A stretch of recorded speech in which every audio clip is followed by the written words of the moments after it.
So, Jørgen Rasmussen, welcome to the Two Vikings podcast. Such a pleasure to have you on.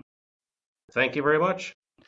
So, you've been into the world of coaching. I know you call it change work for about 27 years in 2024, right? Yeah.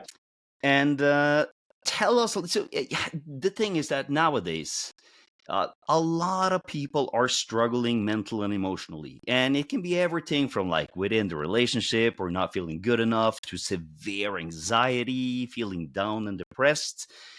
We all have something, right? And what I would love for you to start off explaining the listener is, so first of all, a lot of, right? So tell us a little bit about your evolution, going from being deep into hypnotherapy to NLP to REBT, and now all the way up to what you're doing now with your psychological illusion model. Well, my background is I've never been suicidally depressed or washed the dishes in the bathtub. I've never been an anxiety wreck. I even had nice parents. It's my evolution, I think, has been primarily driven by curiosity. Hmm. So not so much to overcome a problem. I mean, like everyone else in life, I have my issues and my challenges, and so I'm not trying to pass myself off as issue free. But my journey has not been about overcoming some dramatic psychological level of suffering. It's more just been a deep fascination with how the human mind works and curiosity and this intense quest to kind of figure things out in a sense. I think I have had, and of course this is also just a story, and when I say that, I don't mean that I'm dishonest in telling it. I'm telling it to the best of my memory, but what I mean by it is I could have done the same things, have been just as interested hadn't these two events happened. Right. But two kind of events that have shaped me, I think, in this is that when I was young, a distant family member had cancer, terminal cancer, and was scheduled to die pretty much, and or definitely scheduled to die. And this was a very religious man in the middle of Norway. I'm not religious myself. And he was part of this church, and they prayed for him. And during the prayer, he felt that something happened, that he was convinced that he had healed. And when he went back to his doctors, I can't remember the time frame, they discovered that he had had what's often called a spontaneous remission. And of course, they redid the tests, and cancer specialists from all over the country came to investigate this. And again, I'm a little bit shaky on the time frame, but I think 10 or 15 years later, his wife died, and they were super close. And then he kind of said that I don't want to live anymore either. I want to join my wife. And within a very short time period, he had cancer again, and he died. Mm. And this might all be a huge coincidence. Who knows? But I just found it so fascinating. I think I was the only one in the family who really did. But I was like, what on earth happened there? What? So that became kind of an obsession of sorts, of trying to work with these people who had issues that were conventionally unsolvable, because I wanted to figure out. And the other thing is, I also had a family member, tried to protect the person's identity to some extent here, who went through some crisis and had a paranoid schizophrenia thing going on. And what I would notice is that whenever another family member came into the room who this person really respected, he would act completely normal. And then as soon as that person disappeared, it was back to the rants and the rambling and I just found that so, because schizophrenia is kind of the sacred symbol of psychiatry in a sense, and I realized that at some level this person knows how to turn this madness on and off. I'm not saying in a conscious, deliberately way, but at some level the person knows how not to do this. So those are two kind of events I can point at Mm, that I think are kind of formative in my, and which I also think gave me a kind of conviction that, well, if people like this can change, then probably the rest of us, at some level, probably know how to turn this stuff on and off, especially if we get some guidance. yeah, So, absolutely. Awesome. And thank you for that. And when that's said, when you kind of sort of have, yeah, if whatever might have led me into this, beside of the curiosity in itself, which obviously goes hand in hand, how did you go from hypnotherapy to NLP to cognitive behavioral therapy, REBT, and all the way to more of the waking up psychological illusion model? Because you've worked with a slew of clients for these 27 years. yeah, yeah. Well, I think, and again, I think the most honest answer to any question in a sense is I don't know, but it's a kind of boring answer. And there's a difference between an honest I don't know versus a lazy can't be bothered to think about it. Sure, I sure. don't know. Yeah, yeah. As I often kind of joke about in my seminars, I think that psychology should, in quotation marks, I mean should because it didn't, right, have changed radically in the late 70s and 80s when they had these split brain surgeries with severe epileptics. Yeah, Because what they could do for the first time, because they kind of severed the connections, in the corpus callosum that connects the hemispheres. And what they could do for the first time was to kind of communicate with each hemisphere independently. So what they could do was for example to show an image that gave a suggestion to stand up and walk to the right hemisphere, hmm, and then as the person's walking, they ask the left hemisphere, why are you walking? And of course, the honest answer should have been, I really have no clue. I haven't had any contact with the right hemisphere for a while. But of course, the left hemisphere would always make up some sort of story yeah. right off the bat with utmost confidence. Hmm. And of course, that's what the rest of us kind of do a lot of the time. We make up these stories that may or may not have much to do with what may be cooking. Um, but Fell out there for a second. I think how I kind of went full circle because I started with meditation, transcendental meditation, when I was like 14. So that was kind of where I started out, and then I ended up in the NLP and hypnosis world and stuff like that. And in addition to the curiosity, I did something kind of crazy looking back. I started seeing clients at age 21 Mhm. after 6 weeks of NLP training. I was I was fascinated by, Richard Bandler and John Grinder had something, which are the NLP co-founders. They had something called an impossibles practice, modeled by Milton Erickson.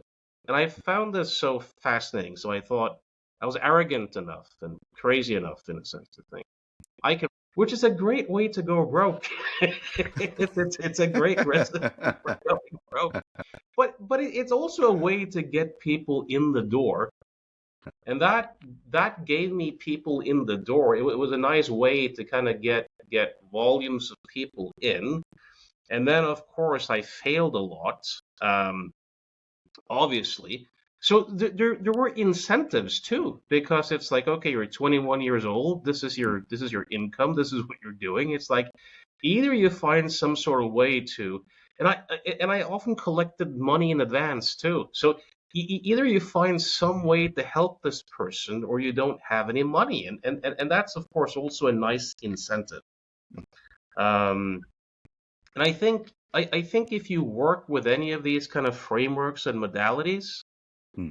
you will come up short. Meaning you will always meet clients who don't respond the way you had kind of planned or anticipated, or what you do doesn't resonate. And then the question becomes, well, who's actually succeeding with this, and who might have something, and what book can I read, or who can I train with, or who can I talk to? And let's try that, and then let's get back in the mix and see if that makes a difference. And that's how I ended up with all these frameworks. And of course, I've never found anything that I completely agree with, Hmm. or that Yeah. seems to be it in quotation marks, but that's probably healthy.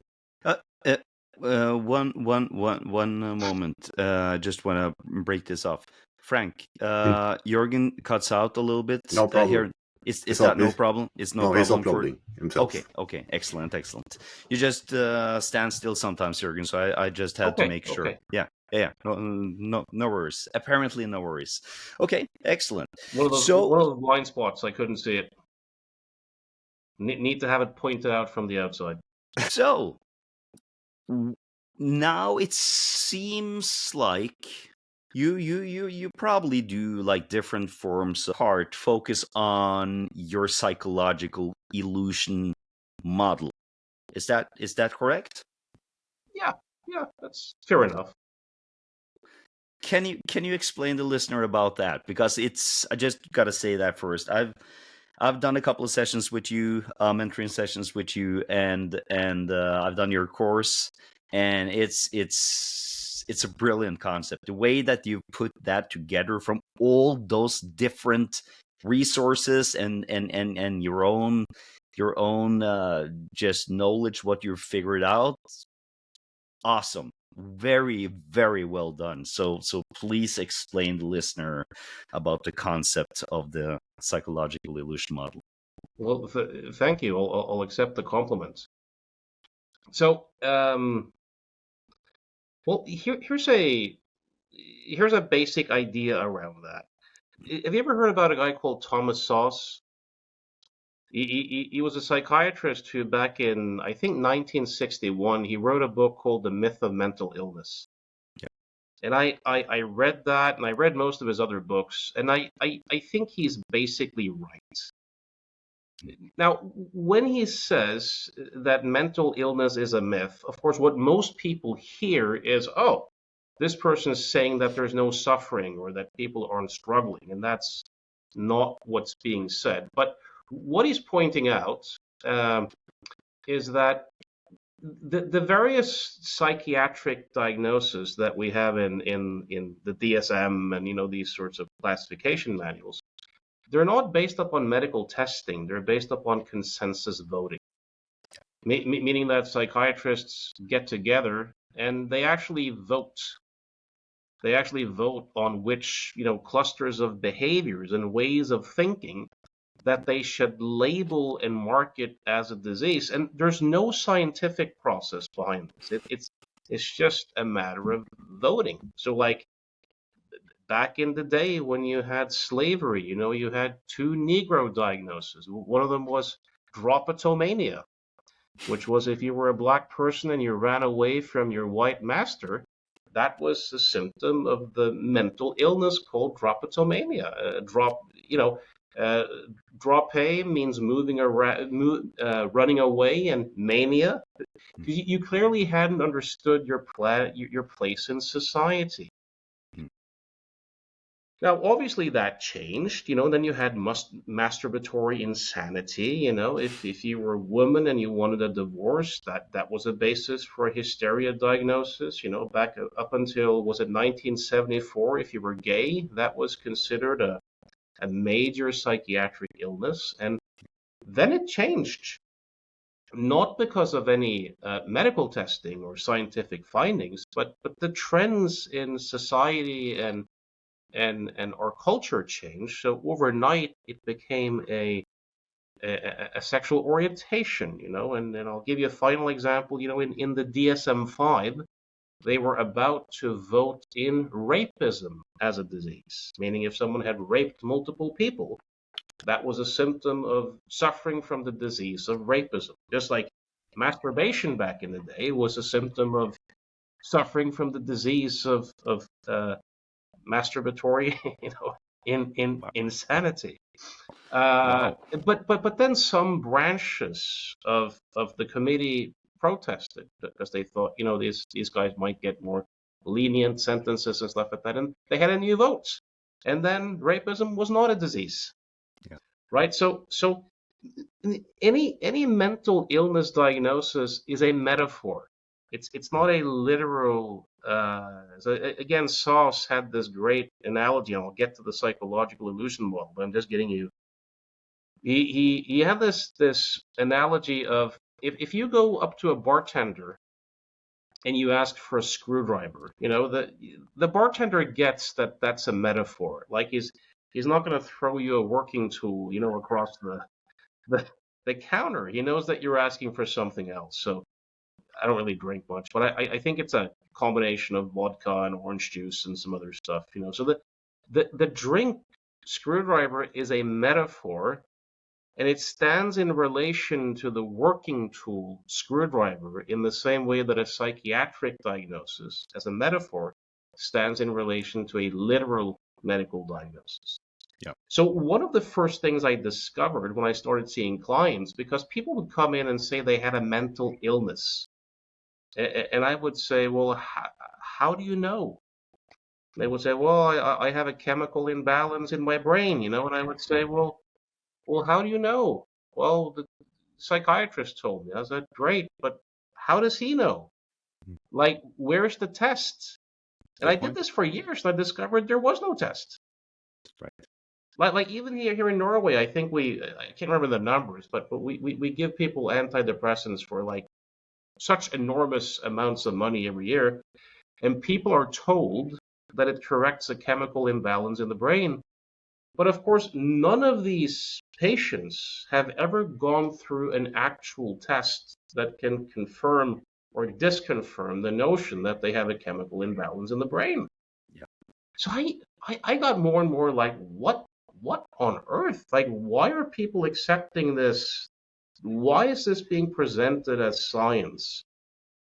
So I found so much value in educating people out of the mental illness framework, kind of putting that apart so that people no longer viewed themselves as sick or having an illness.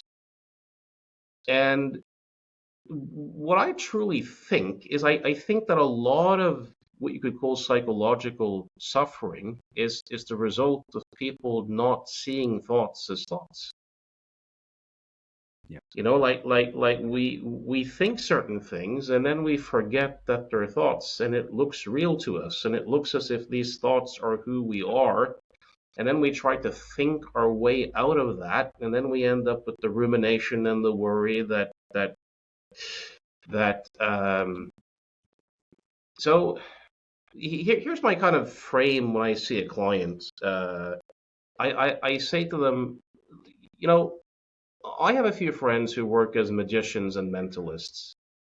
And when they show tricks, I feel like the most stupid person in the world, because I fall for all the tricks every time, without exception.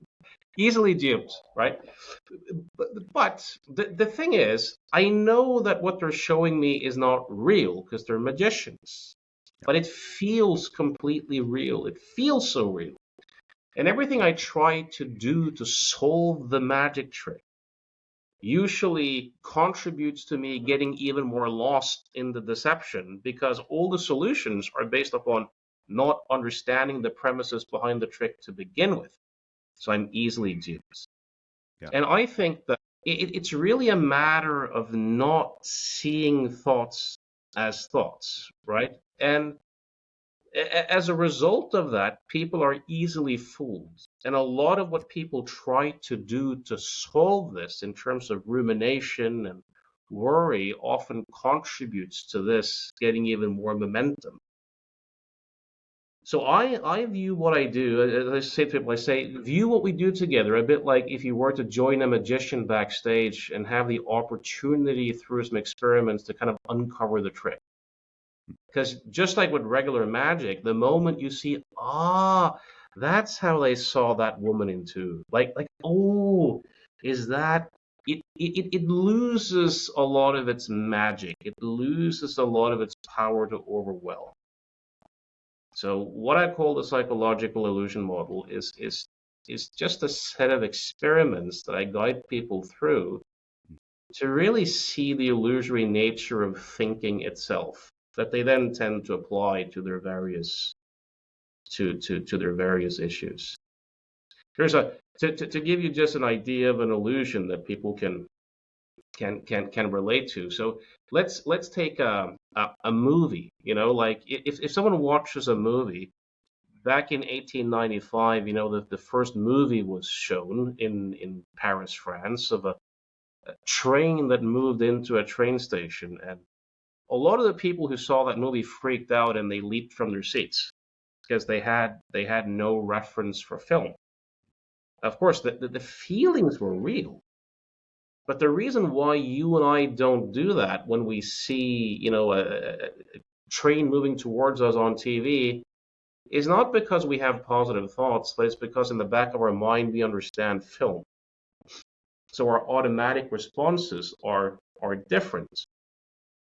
Now, any film, of course, is an illusion in the sense that it looks as if you see a train, and it looks as if you see a shooting scene or a bunch of gangsters. But if you walk up to the movie screen and you try to touch something or move something around, if you're in the cinema, you know, you find a screen and a play of lights. That's kind of the reality behind the trick. So I kind of view it a bit that way. You know, the client comes in and they're obsessed with the train. They're obsessed with the content of where I'm like inviting them back into the projection booth to kind of let's take a look at how this mechanism works and how you kind of get lost. Exactly. Yeah. Yeah. And it really is brilliant when you start to get it. When you start to get it. Like it, and it's layers to this, right? I mean, obviously some people like Byron Katie and Eckhart Tolle and Gary Weber seem to have like these, I don't know, strokes or or epiphanies, where Yeah. they just kind of sort of just woke up and understood that every thought is just a thought, right? Mm.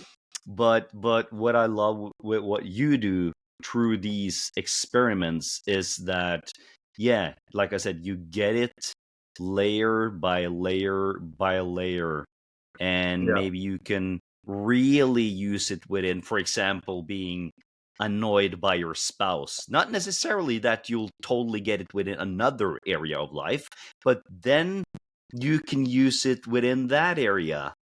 And then you can just like it's yeah it truly is a game changer. uh Yeah, I don't always get this, by the way. I have plenty of areas in my life where I often don't see this, and I think it's always a matter of degree.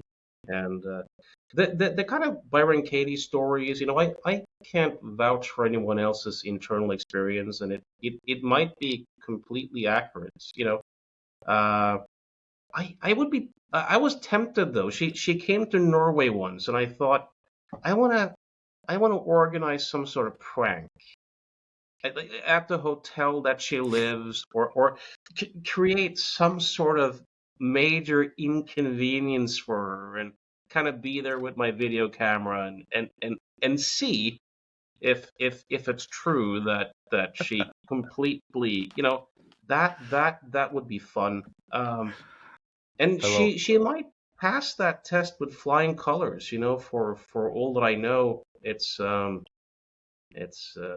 would be an interesting, I think, TV show idea. By the way, would be to take, you know, whether it's people in, I mean, in politics, we know that they're all frauds pretty much. But like imagine a TV show where you took people who professed a certain set of values or a certain set of spiritual insights, and you then organize these events in their life that like really challenged.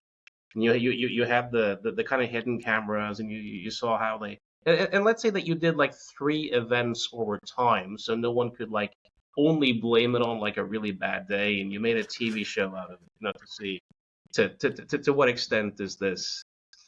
That would be a fun. Did you I ever would hear love about that. the experiment with priests? I Yep. think it was Dan Ariely who wrote about this, where they took these priests who were going to church to talk about compassion and stuff like that, and they had organized some beggars in the street who were kind of starving and asking for a handout outside the church, and of course many of the priests just stepped over these folks and to get to the sermon they were doing. But what they discovered was that if they told the priests that well, we have plenty of time, but we might as well get over to the church right now, many of them actually stopped and helped. But if the priests were told that they were short on time, most of them just stepped over this person in need. So it would be an interesting thing to kind of test out. Absolutely. Yeah. That would definitely be One a thing that would regarding what you asked there, if I can throw something in, regarding the kind of Byron Katie, Eckhart Tolle, the marriage of the East and West in a sense, if you really look at, so here's one of the moves I often say to clients in a sense. I call it my assholic move. So let's say a client comes in and they're suffering, with thinking, and they might be crying or whatever. And sometimes, on occasion, if I'm in the right mood, I'll lean back and say, "Have you noticed that you're suffering quite a bit? Well, I'm perfectly happy." And I lean back in my chair and I smile, and this immediately jolts them because they're like, "Who's this asshole? How did I end up in this person's office?" I say, "Okay, sorry. I realize that was a pretty assholey thing to say, but why is it that you're suffering so much right now, and I'm perfectly okay?" And they look at me as if I'm a complete idiot, right? And they say, "Well, because of what's happened in my life, in these events." And I say, "Look, but I might have had plenty of events too, for all you know, like right here and now in this office." Well, I'm having these thoughts they usually land on, right? And I often say to them, I say, "Has it occurred to you that I kind of have to have pretty much the same thoughts in an effort to understand you?" Meaning, when you sit there and you tell the story about how you're unlovable or you're broken as a person or the future looks bleak, I have to kind of test those ideas out in my own mind in an effort to understand where you're coming from. yeah. So I'm having very similar thoughts, but I'm not suffering. And this is often a little bit of a light bulb moment for some people, because so many people think that the thoughts themselves have inherent power to make them suffer. Yeah. So I kind of go, I'm having similar thoughts, but I'm not suffering. How could that be the case? And they often go into a state of confusion. I say to them, you know what the difference truly is? When these thoughts appear to you, there's this invisible claiming thought that claims them as you or yours. So it looks as if you are the author of the thoughts, and therefore they say something deeply personal about you. Whereas for me, they also kind of look like your thoughts. So they're not that much suffering for me.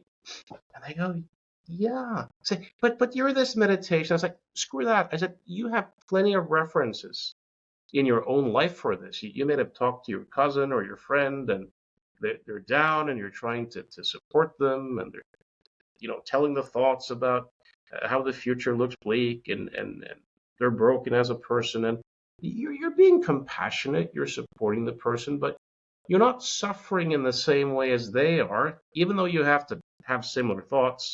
Why? Because at that particular point, those thoughts look like your cousin Jim's thoughts for you, and for Jim, they look like him. So most of our psychological suffering, I would say, is there because it looks as if we are identical to the voice of the mind. It looks as if these ideas of not being enough, they're not ideas, they're who we are. And a lot of Western psychology hasn't really explored this in a kind of experiential way. Eastern forms often have. So in the psychological illusion model, I do my best to help people experientially explore what is this I or alleged self that these thoughts refer to. And that's often a very interesting exploration that you can do with people, which is kind of what some of the meditation traditions are pointing towards. But like I'll give you a quick client case if you're open for. I had a Sure. I had a client come in who was very matter of fact a few years ago, and she said to me, "I have to tell you something, and that is that if you and I don't get anywhere, I'm going to kill myself." And she said it in a completely straightforward, non-dramatic, uh, very sincere way. And she told me her story, and she had had one serious suicide attempt where she was hospitalized, a couple of years previously, and and so I had a conversation with her about that, and she'd been through everything. She'd been in and out of psychiatry. She'd had electrical convulsive therapy. She'd had CBT. She'd had medication. She'd had everything. And so I looked at her and I said, if you and I are going to work together, we need to have an anti-suicide pact for that period, meaning that as long as we work together, you can't do this. And she agreed to that. And I said, look, I'm not a socialist, so if you later on decide to kill yourself, I won't do anything to stop you. I won't rat you out. I won't tell to the government. I said, do you have young kids? And she said, no. I said, fine.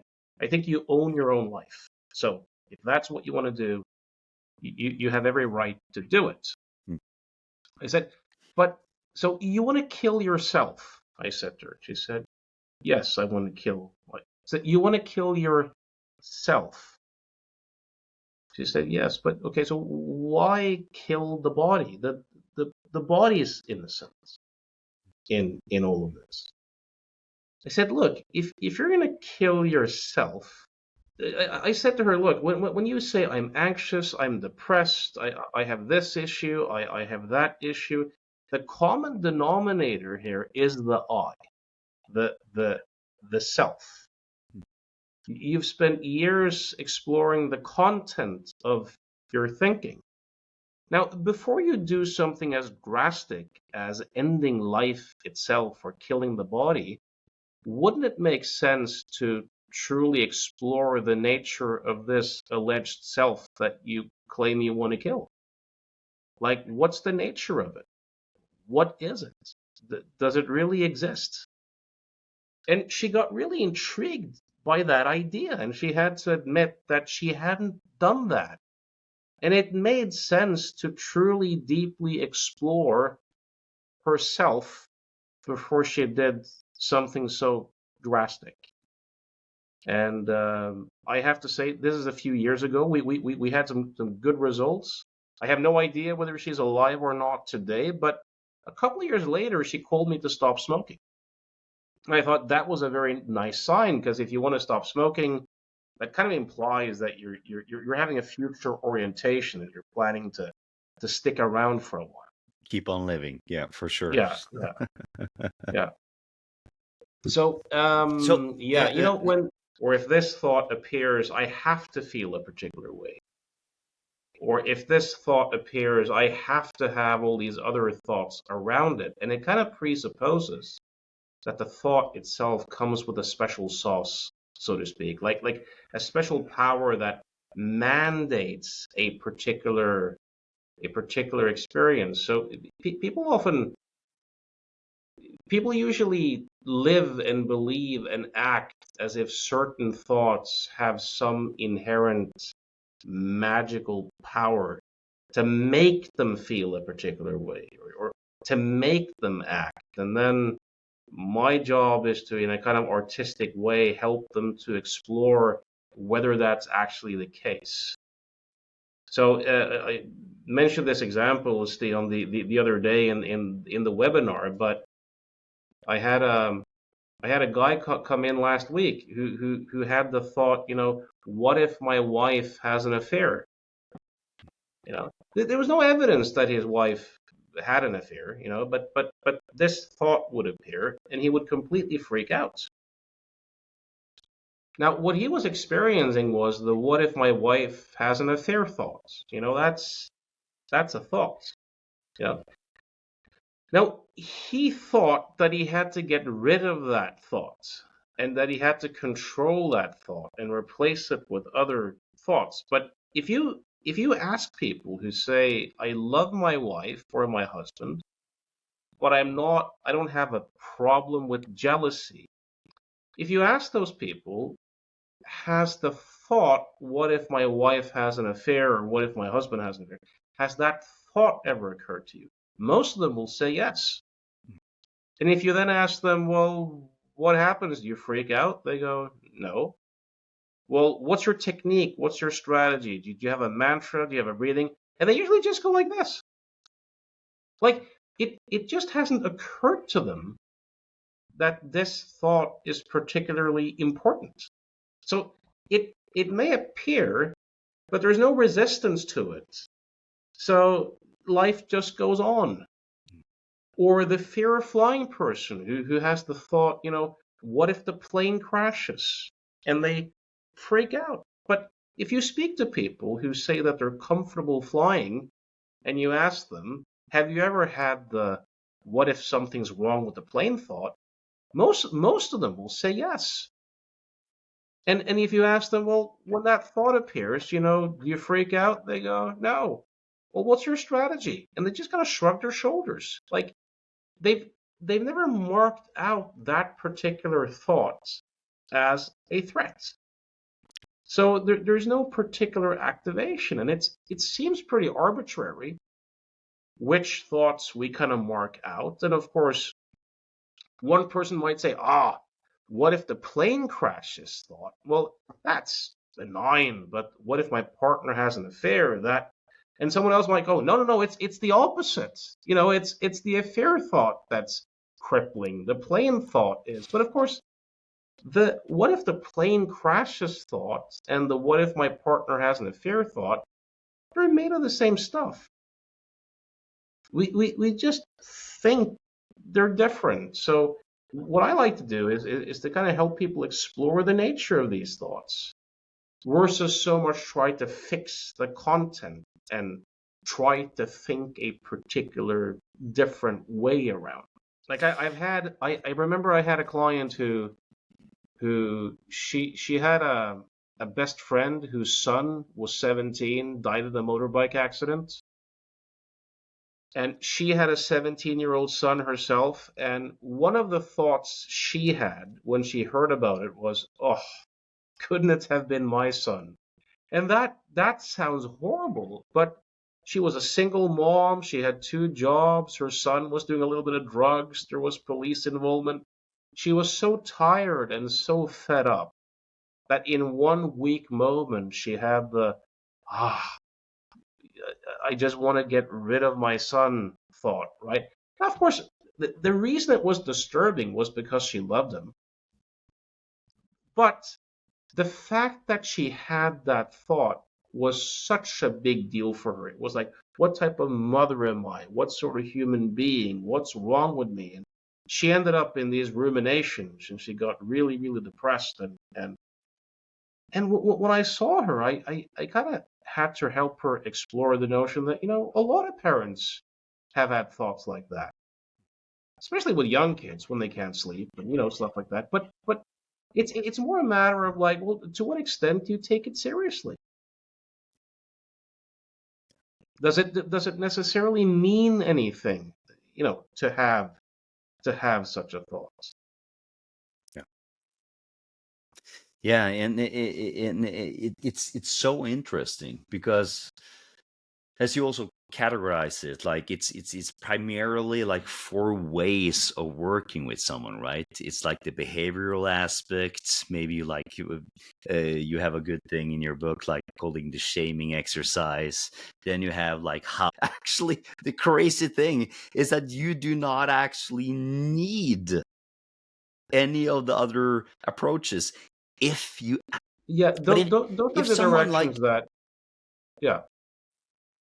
yeah If you look at what they call third generation cognitive therapy, metacognitive therapy, metacon yeah they kind of move in that direction because if you look at the second they do generation, which was REBT and CBT, it was a lot about disputing your thoughts and questioning them and identifying these thought distortions and stuff like that. But if you look at the third generation, which is more acceptance and commitment therapy and metacognitive therapy, it's more about changing your relationship to thoughts and getting yes better at seeing them as thoughts, which is kind of what a lot of the meditation traditions have been pointing towards. And that doesn't make the other stuff obsolete. I think it still can have absolutely not its places, but it's a bit like the analogy of a nightmare, like why is a nightmare so terrifying? Well,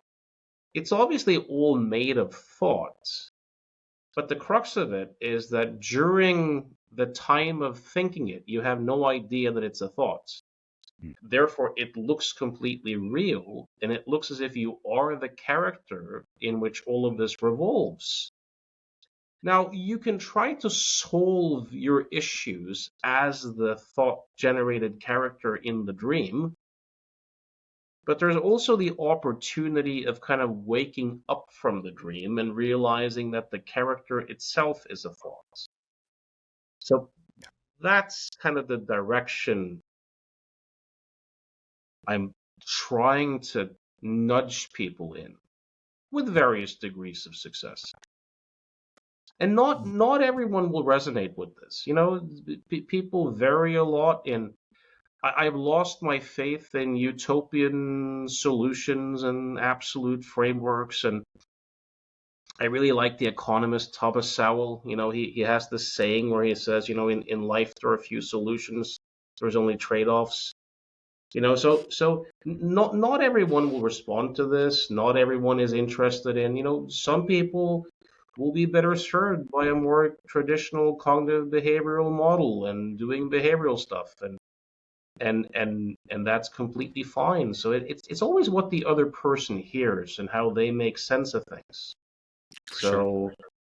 So again, not everyone will resonate with this, and that's completely fine. Um, And that's where it's brilliant to actually do have or to go to a coach change worker that actually has these different modalities that they can kind of like switch between, like use questions, like at least from my own experience, it's very very good to help someone with meta language from NLP to be specific, or using a little bit of the Byron Katie questions or Albert Ellis RBT questions to help them navigate into what the specifics of the problem really is, right? yeah, And for some people it's, yeah, if they can find a benefit to the perceived drawback, or they can find their masturbation, if they can kind of like just see that in for sure. itself Yeah, yeah. can be a true game changer, Yep. right? So it's great to have those different skills. And I'll probably And have a I could question. throw something in there too, which Yeah, is, yeah, sure, please do. my background very much is in exploring hypnosis, Yeah, and yeah. and that's a very interesting. So I kind of view what I do a bit like turning hypnosis upside down. And there was Tell a us guy about that. called Jay Haley who Yeah. was a psychotherapist and who also was an expert in hypnosis. spent a lot of time with Milton Erickson, and he had this really cool definition where he was part of this Palo Alto research group with Gregory Bateson and other folks, and they were looking for double binds. And first they thought they'd found it in schizophrenia, but he said, we found it in hypnosis first. Hypnosis was the ultimate double bind, because he said, when you're doing hypnosis with someone, you're directing them to behave spontaneously, which is a paradox if you think about it. So the hypnotist is saying something along the lines of, in a few seconds, one of your hands will begin to lift, you don't know, something like that, right? And if the person has the experience of their hand lifting and it's seeming involuntary, like, oh, I'm not doing it, it's just happening by itself. That's the typical hypnotic experience, right? Yeah. But what the hypnotist is kind of saying is, I want you to lift your hand, but I don't want you to do it. Exactly.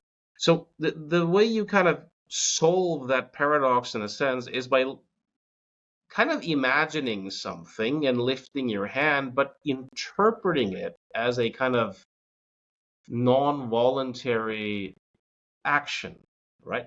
So you have to think, and then you have to forget that you're thinking,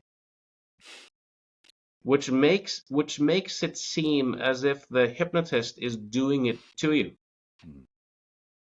So what occurs to me is that this is what's happening when people are stuck. Like someone comes in with their fear of flying, right? And so they're imagining something. They're imagining that the plane is going to crash, or that the pilot is suicidal, or that they're going to have a panic attack. But then they kind of forget that they're doing it, in a sense. And as a result, it seems as if it's the sounds from the plane and the voice of the captain and the door closing that makes them feel this particular way. Yes. So this is a kind of self-suggested negative trance, to use that word. So the way I view it is, okay, so I'm going to help this person to dehypnotize themselves. I'm going to help them to break the spell, to look under the hood, to really see as a thought the thought that underlines it. Yeah. I play with various. So that whole hypnosis frame and just seeing how creative we human beings can be in making things up and forgetting that we're doing it is. The physicist David Bohm had this expression that I love. He said, thought creates our experience of the world and then says, I didn't do it. Exactly. Which always makes it seem as if our feelings are somehow a reaction to or triggered by something out there. Yeah. Because we forget that we're thinking, and we're doing it all the time. Yeah. And there's something really magical about, truly exploring that. Like, remember in the seminar where we did the kind of dog hallucinations, where you kind of suggest to people, that they imagine a dog, and you suggest that they kind of forget that they're doing it. And for some people, it suddenly begins to look and feel very real that they're in the presence of a dog. It's their mind playing a trick on them. Yep. And I've found so much use with clients in just playing with these sorts of hypnotic phenomena and helping them discover that, hey, wait a minute, I can really make shit up and have it look completely real. And might that be what I'm doing with this particular issue I'm struggling with? Yeah. So, Frank, do you have any specific questions around, for example, anxiety or something like that? I'm curious about anxiety, actually, Stanley, because we were talking about it yesterday. And, they're asking a question. The thought you're having there, is it that the truth for you? And is it the same truth for another being? And I've been thinking about that question. Okay, we have different truths, the different thoughts. That's talking for itself. But when it's coming to, I think a lot of people, you can have problems with the feeling of it. The feeling it's getting so intense. So when they're getting this thought about something, it's in their reality, and that's the truth.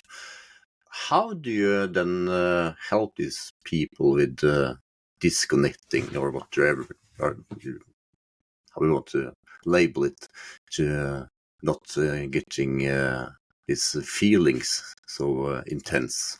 If that person if that's their truth. Yeah, so the way it looks to me is that the feelings seem to be an issue for people to the extent that they think that the feeling is telling them about something other than their thinking. In what way? So the very same people who come into my office, struggling with strong feelings, they might pay to go see a good movie at the cinema or Netflix. And they want to feel strong feelings. They want to, they might watch a psychological thriller and feel fear. They might be crying when someone dies in the movie. They might get angry at an injustice. They might be ecstatic when the movie, in that context, they actually want to feel these sorts of feelings. And the interesting thing is that during the good movie, they can actually enjoy the fear. They can actually enjoy the sadness. They're not scared of it. They're not in their head trying to solve anything. Why is that? Because they get film. So it doesn't look. So I'll give you a funny example from my practice. I had a female client in for fear of public speaking. She said, "Oh, I just get so anxious, And I asked her the question, "How do you know that you're anxious? Like, what is it that you experience that you label anxiety?" And I can't quite remember what body sensations she described, but there was something going on in her tummy, and her pulse increased, and some stuff like that. So I said to her, "Okay, so when you feel those sensations, you label it anxiety." And she looked at me and she said, "Yes, that's what I do." Now, after the session with me, she and her boyfriend were going to this film evening of sorts with friends to watch this like psychological thriller, and I was like, "Oh, that's cool," and I just love the excitement of such movies. And I said, "Me too." And how do you know you're really excited? And she really got into that state as she described it, and she suddenly had the realization when I pointed it out to you. I said, "Are you noticing that you're kind of describing the same sensations?" I said, "Isn't it fascinating how you pay money to come here to not feel a particular feeling, and then you pay money at the movies afterwards to feel the same thing?" And she burst out laughing because she found it kind of hilarious. And I said, "What makes one of them anxiety and one of them excitement if the sensations are..." And she said, "Well, if I'm watching a movie, I know it's all in my mind." She didn't quite verbalize it this way, but at the movie, she kind of knows that there's nothing on the screen. There's nothing in the room. It's all a thought construct. But regarding the public speaking, it looked to her as if her feelings were triggered or just a reaction to people looking at her and having expectations. And it was that interpretation that made it look scary. So that was my job, to help her discover the illusory nature of that. And I'm extremely curious. What's her interpretation of it? How do you? Well, her interpretation. So she kind of knew that during the movie, that the feeling was generated by her own imagination. But during the public speaking, it looked as if her thinking didn't really have much to do with it. It looked as if her feelings were a reaction to other people looking at her and past events and other people having expectations. So like the David Bohm thing, thought creates our experience of the world and then says I didn't do it. It was that whole misunderstanding, and I tried to move people in the direction of this analogy, and the analogy is I say to people, look, if this was in the middle of winter and we were live in my office and we put on these orange virtual reality goggles and we walked outside, it would look as if the snow is orange, and the sky is orange and the neighborhood is orange and you would look orange. But it doesn't really tell us that we're living in an orange world. It tells us that we're having orange virtual reality goggles. It tells us less about what we're looking at and a lot about the goggles.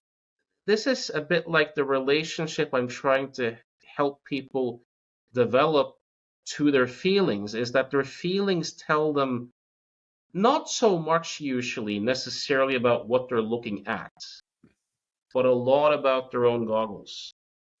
And I think it's that misunderstanding that and I also think I'll give a personal, seeing the kind of impersonal nature of feelings. So for example, one of my tendencies is I'm easily touched by positive things. Meaning I'm one of those people who, if there's like a cliche movie, I'll start crying, and it's kind of embarrassing. So, like, since you guys are both Norwegian, Juridisko Makegata, that movie, they had that remake before Christmas. I went to the movies with my daughter, and her friends, and they love doing that with me because it's embarrassing because I'll start crying. So they're waiting to see my type of.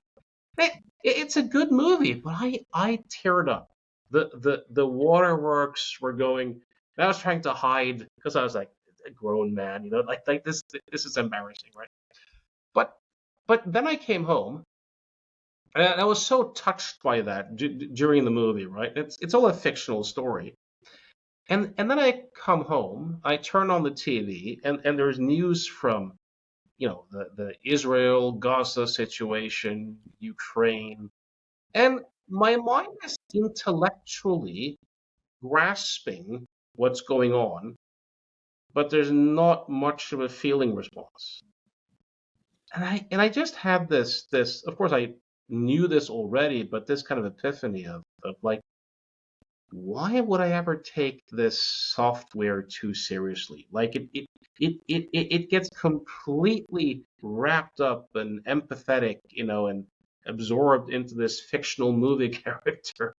But regarding the actual war, there was virtually no felt response whatsoever. And I think some of this it probably has something to do with our evolutionary past, that we've lived in small tribes and small clans, and so there's something about just seeing the kind of impersonal nature of this software and how it has certain biases and not having to take it too seriously. I've been listening to you now for over an hour, Jørgen, and it seems like you're a mentalist. You're playing with the mind in the same way as a mentalist. Well, maybe I have no background though in mentalism, but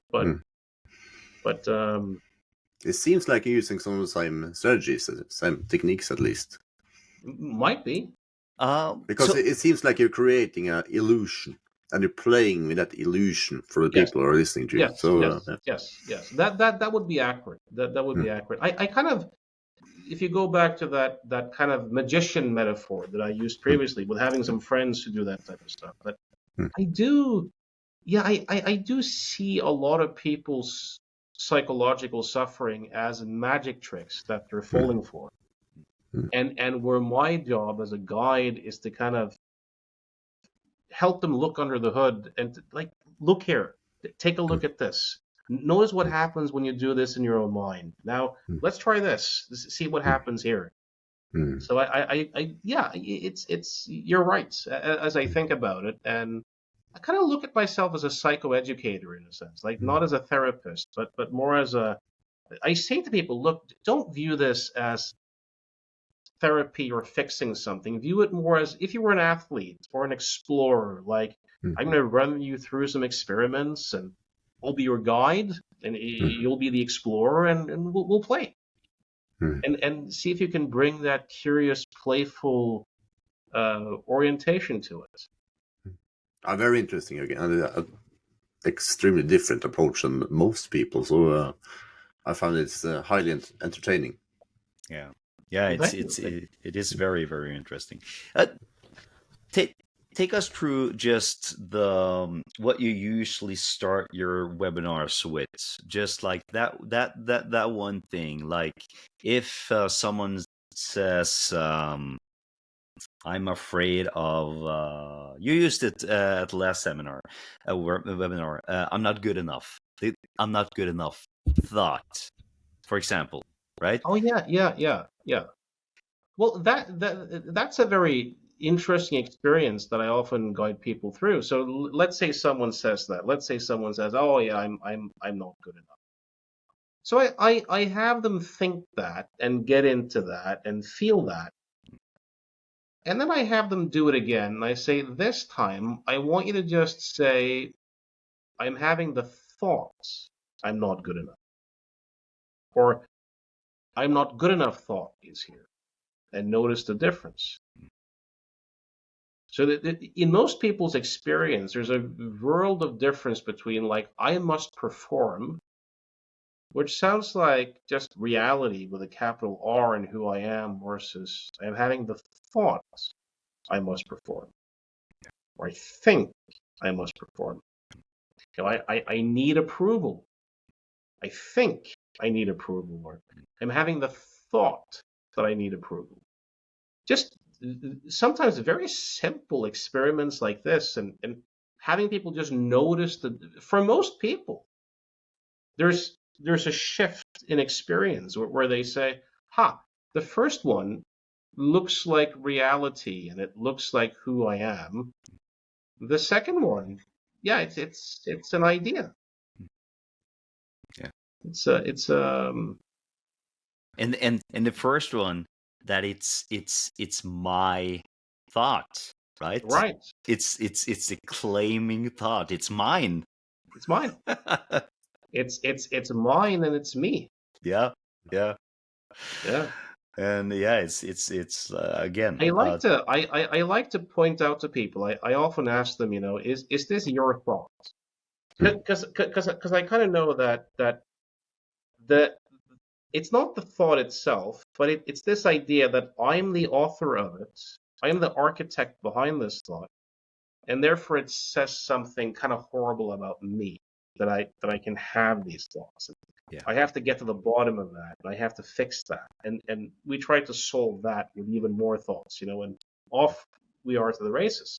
So it's like a hole of mirrors. It's a never-ending shit show. So I often ask clients, I say, look, let me ask you a stupid question. This thought that you're not good enough, for example, is it yours? They always say yes. One woman with a sense of humor said, well, Jørgen, there's only two people in the room. And I said, you got a point. I get you. But the interesting thing is like I asked the guy recently, he was 38. I said to him, I have clients in Australia, in Hong Kong, who have the exact same thoughts. Like, who does it belong to? And I said, have you noticed, by the way, that this thought is way older than you? Like if you read books and you go back in time, you'll realize that this thought was around for hundreds of years ago, and probably tens of thousands of years ago. And I said, in how many other areas of your life do you, with a straight face, claim credit to be the architect behind things that are evidently thousands of years older than yourself? And people often start. I often use the example. I say, let's say you and I were friends. That was a nice one, Jørgen. Yeah. I say, let's say you and I are friends, and we're into old cars, and we're at this museum, and we find a car from 1937, and I look at you and I say, that's mine. That's my design. I'm the architect behind that car. And you look at me kind of disturbed, and you say, Jørgen, You're born 40 years after. I said, don't be so pesky with the details. I'm telling you, it's mine. I created it. Jørgen, you're kind of tripping here. What did you have for breakfast? Have you been playing with? So people don't do that. But with a straight face, they'll go around claiming to be the author and the architect behind thoughts and feelings that are thousands of years old. And no one challenges them on it. When people start to see that, it starts to look kind of ridiculous. It becomes more like, oh, It's so interesting. It's it so really, interesting. and I think that that's also a nice way to, because especially when people are very concerned with their past, I like to extend the scope of it. Like I say, if you really want to understand your past, you want to study history, and evolution, and like it's so interesting how people think that the first few years of their life are so important in terms of what thoughts they have, and it doesn't occur to them that well maybe the last 300,000 years of Homo sapiens evolution have something to do what kind of thoughts pop into. See, it's like the typical jealousy thing. Like, because I've done a lot of work with people who are jealous, and if you work with a guy who says that he has issue with jealousy, what he wants to know from the woman he's with is, did you have sex with him? That's the question. Now, I'm not saying that women don't care about that, but their question is more, do you have feelings for her? Yeah.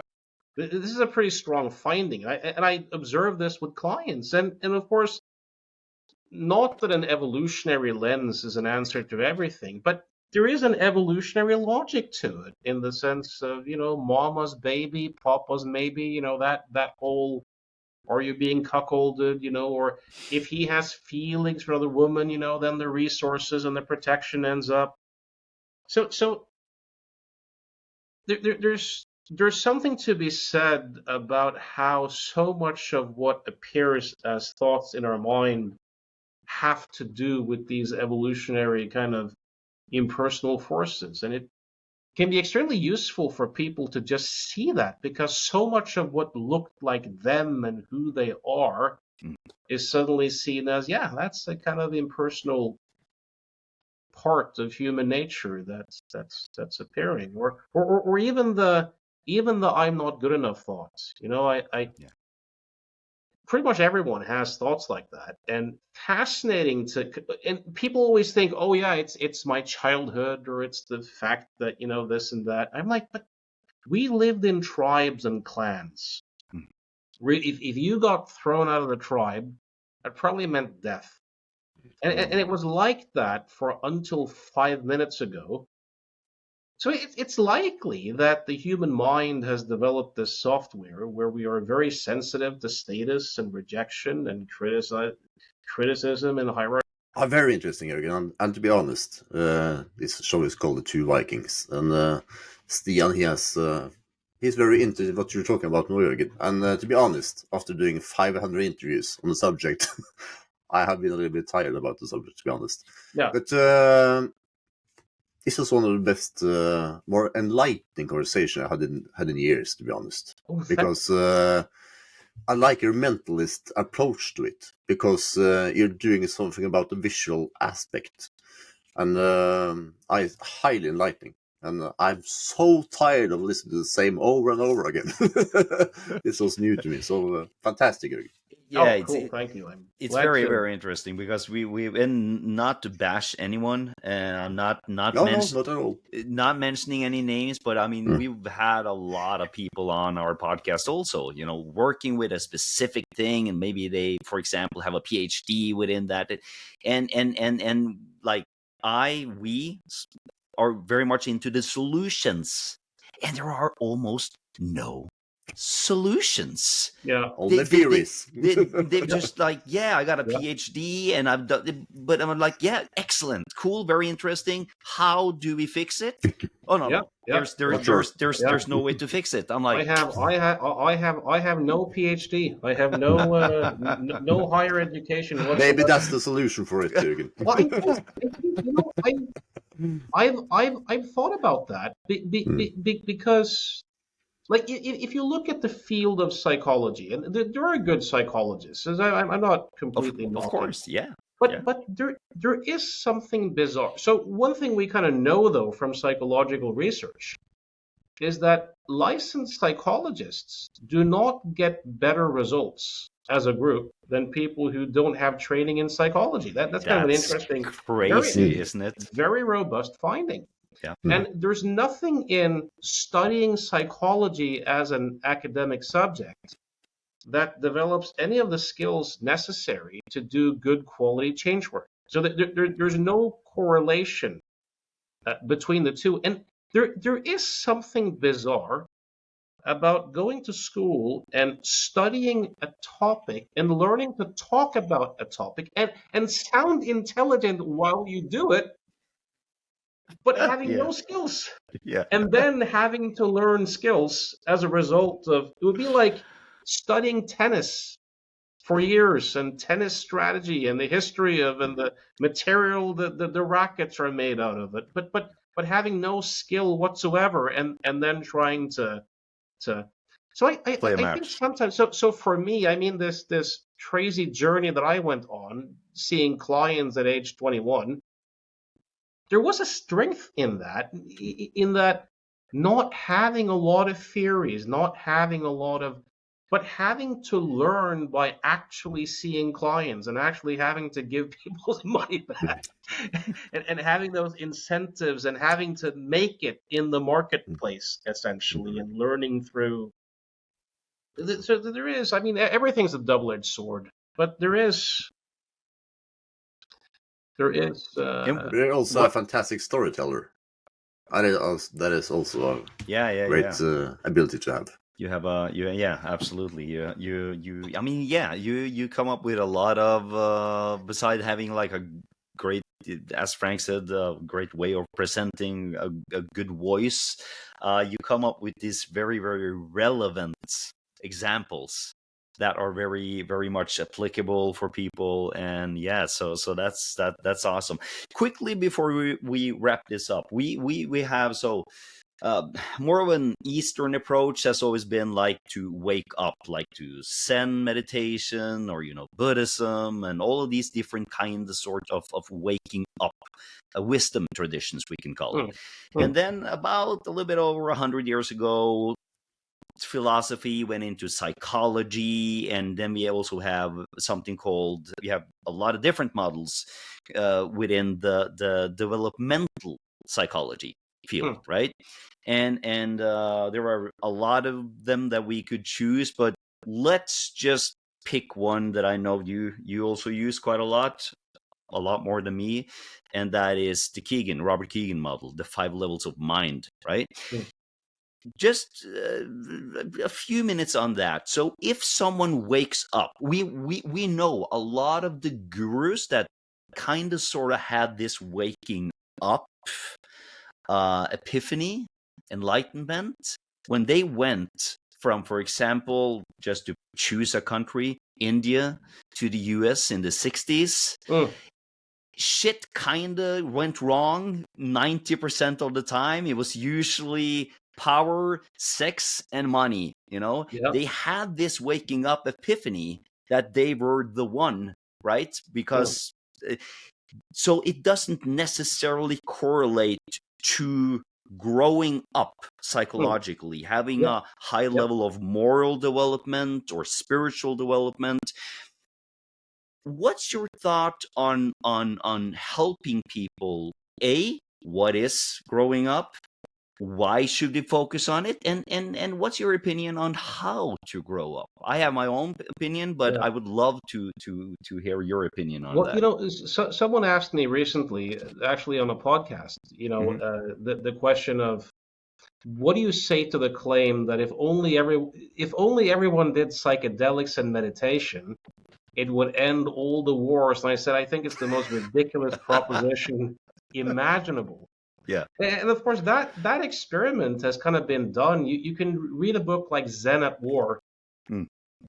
and see how you had these supposedly realized Zen masters who were still warmongers and still kind of racist and very ethnocentric and sexist, and it kind of goes to show you that it's the same thing with psychedelics, I think, too. It's not the same, but people can have realizations and insights, but it's always going to be made sense out of, Yes. after the fact. And your kind of level of psychological maturity, or your ability to take perspective, what will strongly influence how you make sense out of these things. Yeah. And I think, and one thing that I can't prove this, but if you look at people with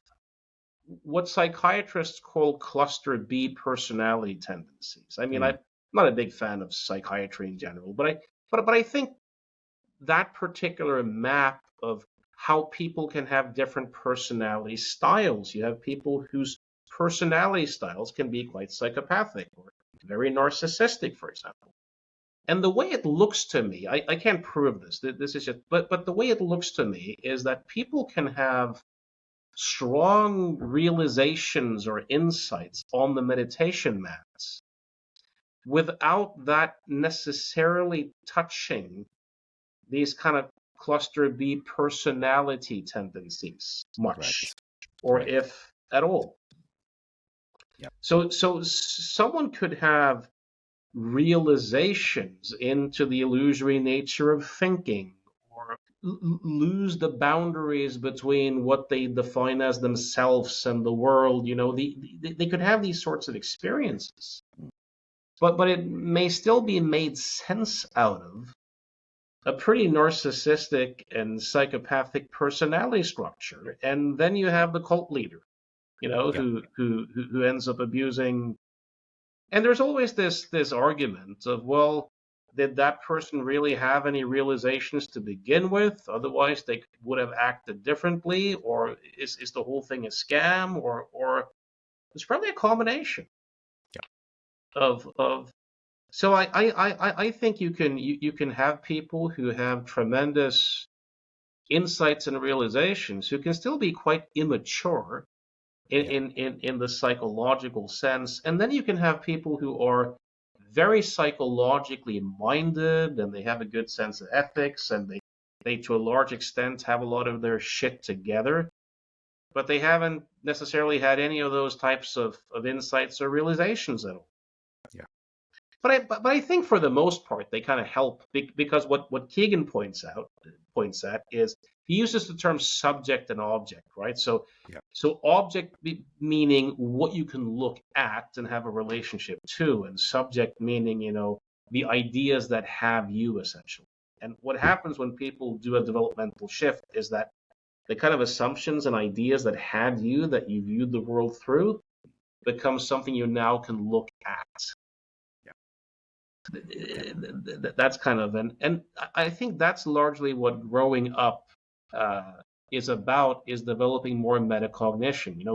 The capacity to think about your thinking, the ability to have perspective on your own inner life. Yeah. Which is why sometimes working with young people or teenagers or young adults can often be difficult, because they think, they feel, but they don't necessarily have that much capacity to think about how they think. So they lack. Sometimes you can work with a 17-year-old boy or girl, and you can get the sense that they kind of lack an inner life. I don't mean that literally, but that capacity to think about how they think or to reflect isn't necessarily there. Yeah. And I also think that a lot of people in the spiritual world too are very blind to psychology and memory and like the idea the way they often idealize childhood, like if we all could be more like children, children are in the now, children are innocent, children don't worry and they don't ruminate. And I make the point that, but this is like giving a pickpocket, this is like giving a blind person with no hands a lot of moral credit for not being a pickpocket. Yeah. Like, they haven't developed their brains to the point where they can plan for a future. So Yeah. of course they can't worry. Exactly. They can't think about how they think, so they can't ruminate. It's not the result of being more evolved. It's the result of not even having developed the capacity to have such problems yet, in the sense. And that's rampant in this, especially the spiritual community. Like, I'm not saying I'm not saying that you shouldn't be a lot with your children, but exactly what you're saying. Like, my children are my biggest teacher, because I see they're so in the now. You should be exactly. I'm not. I know I'm just repeating what you're already saying, but it's a very funny thing, and it's very interesting because. Also, just to throw in something for sure. I think one thing that's very useful with the whole growing up perspective, it's a bit in accordance with that Thomas Sowell quote, that there's only trade-offs in life, that all growth, involves a loss. Yeah. Yes. Like, because a lot of people have this idea that you'll end up in this utopian place where you have no issues and everything will be fine. And it's like, no, you'll have new issues. You'll have issues you had no idea you could have. To be able to handle more complexity, right? I joke with parents sometimes, and I said, look, the first time you catch your child in a deliberate, sophisticated lie, it's time for celebration. It's a sign of psychological growth, because to be able to lie in a kind of sophisticated, deliberate way, you have to have the ability to realize that I can know something that my father doesn't, and he can know something that before you can do that, it's hard to lie in the sophisticated, deliberate way. Yes. Or sometimes people might have a very black and white conventional mindset where they think they essentially see everything as it is. And there's a lot of limitations to that, obviously, but it also comes with a sense of certainty, of knowing what's up and knowing who one is and knowing how other people are. And let's say someone has an experience with psychedelics or meditation or some sort of, and they suddenly have this opening up where they see, shit, this is just one way of many of seeing. Yes, that's growth. That's expansion. But there's also a loss in the sense that certainty that they used to have may no longer be there. And so there's always trade-offs. Loss and gain. I think that's important to point out. It's I mentioned this too when we spoke. It's a bit like the business person, right? Who, when he was 25, perhaps, success was just the amount you had in your bank account and the size of your biceps and the social approval you got. And then maybe he's 45 and suddenly he's troubled by a lot of things in terms of ethics or, how am I impacting the people around me? And, and it's like, some people might go, well, what's the problem? You're loaded, you have cash. It's like, no, but that's, so sometimes the ability to see certain problems is the result of, I think I actually listened to an episode of that on your Jordan Peterson. If you take him, I think he's an example of a very evolved, mature person in the sense of he has a lot of knowledge, he's wise, he's obviously very intelligent, and I think it also comes at a cost in the sense that because he has this very complex, evolved perspective-taking capacity, he's able to see, let's say, problems or issues or shadow sides that most people are completely blind to. Mm. And it comes True. with a price, Yeah. probably too. Yeah, and I think that's also just gonna say one more thing. I think that's also I believe. Correct me if I'm wrong, but I believe I saw a study around the 5 levels of mind where it was about 60% or 70% of all people are in the socialized mind-ish. I mean, we are not obviously only that, but a lot of people are in that they need someone else and like an authority to tell them the 12 rules of life, for example, right? Yeah. And I think that when someone has that higher level of mind, the self-authored mind, or even further up, it's I mean, they are the gurus, the teachers, the ones with the answers, right? And I think that that's the reason why a lot of those self-help, for example, 12 rules of life, are really hitting home for people, because they want someone to be able to guide them, right? Yeah, that socialized mind, of course, being someone who's kind of subject to the cultural, and the self-authoring being the person who's at least has some perspective on it. And the interesting part of that is, of course, that most adults are not really yet adults in the psychological sense. Yeah. So yeah, that's also an interesting. Well, you're for sure going to invite you back, Jørgen. Yeah, this has been amazing. I'll be back. I'll be back. Amazing. And let me know if the internet connection thing was a problem. I'll let you know, Jørgen. The last part was spot on. So if the Riverside has gotten everything spot on, then everything is all good. Cool. Until next time, Jørgen. Thank you so much. Good to see you Thank guys. you so much. All right. Take care. Have a great day.